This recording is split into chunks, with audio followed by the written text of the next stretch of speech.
مانشستر سيتي يفوز على برينفورد بثنائية هالاند ويواصل سلسلة ونتائج الإيجابية في الدوري الإنجليزي. قطار السيتي لا يتوقف عن التسجيل، قطار السيتي سريع ومرعب وجميل في نفس الوقت. شكلهم كده جوارديولا والسيتي ناويين يحتفظوا بالدوري الإنجليزي هذا الموسم، بل الحاجة كمان السمحة إنهم دارين يحسموا الدوري من الجولة ال25 بنتائجهم دي.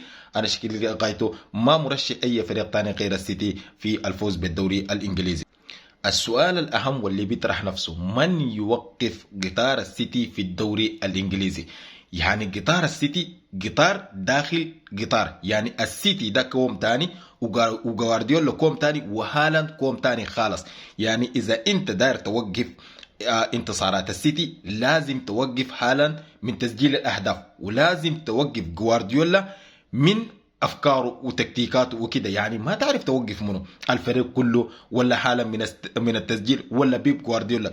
تتخيلوا نتائج السيتي 4 فوز على التوالي و9 اهداف في 4 مباريات لهالاند، والتشكيله لسه ما مكتمله. يعني في برناردو سيلفا وفي فيل فودن، مرات دوكو يلعب احتياط. يعني 3 لاعبين على مستوى اوروبا بيلعبوا في دكه الاحتياط، ولسه انت بتقدم نتائج زي دي. اذا من اللي بيوقفك؟ منو اللي بيوقف؟ خصوصا النتائج السيئه اللي نحن شفناه من منافسي مانشستر سيتي في الدوري الانجليزي.